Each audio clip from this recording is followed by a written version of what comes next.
బండి సంజయ్ వ్యాఖ్యలకు మంత్రి పొన్నం కౌంటర్ ఇచ్చారు. హిందుత్వం ఎవరి రక్తంలో ఉందో కోసుకొని చూద్దామా అంటూ సవాల్ విసిరారు. రాజకీయం కోసం పెళ్లి శాపనార్థాలు పెడితే చూస్తూ ఊరుకోబోమన్నారు.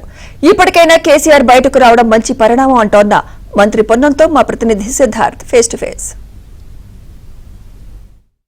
కాంగ్రెస్ ప్రభుత్వం ఏ నిర్ణయం తీసుకున్నా దానిపై ప్రతిపక్షాలు చాలా విమర్శలు చేస్తున్నారు. తాజాగా కాంగ్రెస్ ప్రభుత్వం తీసుకున్నటువంటి ఒక నిర్ణయంపై బండి సంజయ్ తీవ్రమైన అభ్యంతరం వ్యక్తం చేస్తున్నారు. ఇదే అంశంపై మనతో మాట్లాడడానికి మంత్రి పొన్నం ప్రభాకర్ ఉన్నారు. ఆయనతో మాట్లాడదాం. సార్, మీరు నిన్న ఒక జీవో తీసుకొచ్చారు. రంజాన్ మాసంలో ముస్లింలకు కొద్దిగా రిలాక్సేషన్ ఇచ్చారు. దీనిపై బీజేపీ నాయకులు తీవ్రమైన అభ్యంతరం వ్యక్తం చేస్తున్నారు. కాంగ్రెస్ నేతల శరీరాల్లో హిందూ రక్తం ప్రవహించట్లేదా అని బండి సంజయ్ విమర్శిస్తున్నారు. ఏం చెప్తారు, అసలు ఎందుకు ఇట్లాంటి రిలాక్సేషన్ తీసుకోవాల్సిన అవసరం వచ్చింది? బండి సంజయ్ గారు రాజకీయాల్లో చాలా రోజులుగా ఉన్నాడు. మరి కొత్తగా అవగాహన లేకుండా మాట్లాడడం అర్ధరహితం. ఇది గత 30 సంవత్సరాల నుంచి వస్తున్నటువంటి సాంప్రదాయం. నేను అడుగుతా ఉన్న బండి సంజయ్ గారు, ఆంధ్ర రాష్ట్రంలో మీ ప్రభుత్వంలో ఉన్న మంత్రులు కొల్యూషన్ గవర్నమెంట్ ఉంది. అక్కడ తెలుగుదేశం పార్టీ ఎంపీలు కేంద్ర మంత్రులుగా ఉన్నారు. నేను 15వ తారీఖు జీవో ఇస్తే ఆంధ్రప్రదేశ్ ప్రభుత్వం 11వ తారీఖు జీవో ఇచ్చింది. సేమ్ లైన్స్లా. ఇది ఉమ్మడి రాష్ట్రం నుంచి జరుగుతున్న సాంప్రదాయం. ఇది కొత్తగా ప్రతి అంశాన్ని మతపరమైన రాజకీయం చేసి లబ్ధి పొందాలి అనేటువంటి నీచ సంస్కృతి వద్దు. వీలైతే చేతనైతే నీ రక్తంలో తెలంగాణ రక్తం ప్రవహిస్తే తెలంగాణకు నిధులు తీసుకురా, కేంద్రంను కొట్లాడు.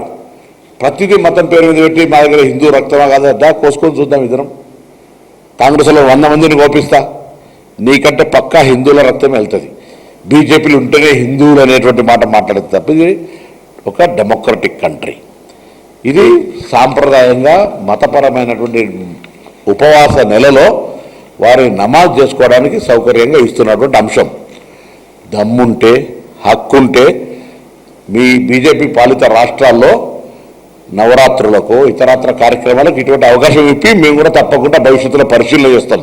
సరే, ఇటు రేషన్ కార్డులు ఇస్తా ఉన్నారు. రేషన్ కార్డుల పైన ఖచ్చితంగా మోదీ బొమ్మ పెట్టాల్సిందే అని బీజేపీకి సంబంధించినటువంటి నేతలు, ముఖ్యంగా ఆ పార్టీకి సంబంధించినటువంటి ఎంపీలు డిమాండ్ చేస్తున్నారు. ఏం చెప్తారు దీనిపై? ఇప్పుడు ఇది చిన్న ఇంత పూర్తిగా ఒక ప్రభుత్వము, ఫెడరల్ సిస్టము, డెమోక్రటిక్ సిస్టముల ఫెడరల్ కేంద్రము రాష్ట్రాల యొక్క భాగస్వామ్యాలు.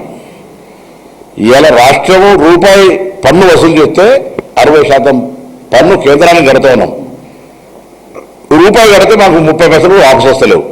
కాబట్టి ఇవన్నీ లెక్కలు పెట్టుకుంటే పొరపాటు అవుతుంది.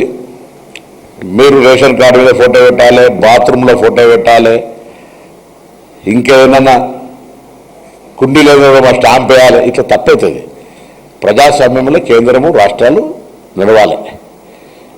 ఎక్కడైనా రేషన్ కార్డులలో మీరు దేశంలో ఫోటో ఉన్నదా నరేంద్ర మోడీ? ఇది స్థానికంగా పౌర సరఫరాల శాఖ తరఫున జరిగేటువంటి కార్యక్రమం. దానికి ప్రభుత్వం నుంచి డెఫినెట్లీ బెనిఫిట్ ఇస్తారు. అది దేశం మొత్తం ఇస్తారు, ఒక తెలంగాణకు ఇస్తలేవు కదా. కాబట్టి ఇటువంటి చిన్న చిన్న ఆలోచనలు చేయొద్దని బ్రాడ్గా ఆలోచన చేయమని చెప్పి కోరుతాను. 14 నెలల తర్వాత కేసీఆర్ బయటకు వస్తున్నారు. ఆ పార్టీ విస్తృత స్థాయి సమావేశాన్ని నిర్వహిస్తూ ఉంది. ఇక రేపటి నుంచి కాంగ్రెస్ పార్టీ పైన ఏ విధంగా యుద్ధం చేయాలని ఆ పార్టీ నేతలకు, ఎమ్మెల్యేలకు కేసీఆర్ దిశానిర్దేశం చేయబోతున్నారు. రేపటి నుంచి కేసీఆర్ టార్గెట్ ని కాంగ్రెస్ పార్టీ ఏ విధంగా ఫేస్ అయిపోతుంది? ఇప్పుడు ప్రజాస్వామ్యంలో ప్రతిపక్ష నాయకుడిగా ప్రభుత్వం ఏదైనా పొరపాటు చేస్తే తప్పకుండా వారికి ఎత్తు చూపే అవకాశం ఉంది. ప్రజాస్వామికంగా ప్రభుత్వ పనితీరు మీద ఏదైనా నిర్మాణాత్మక సలహా, విమర్శ చేస్తే మేము తీసుకోవడానికి సిద్ధంగా ఉన్నాం. కానీ రాజకీయ పరంగా కుట్రతోటి ప్రజల్లో ఒక అప్రకటమైనటువంటి భయాందోళనలు కలిగించే విధంగా అబద్ధాలు ప్రచారం చేస్తే చూస్తూ కాంగ్రెస్ పార్టీ ఊరుకోదు. ఇది మొత్తానికైతే ప్రతిపక్ష నాయకుడిగా కేసీఆర్ బయటకు రావచ్చు, ప్రజా సమస్యలపై గొంతెత్తవచ్చు.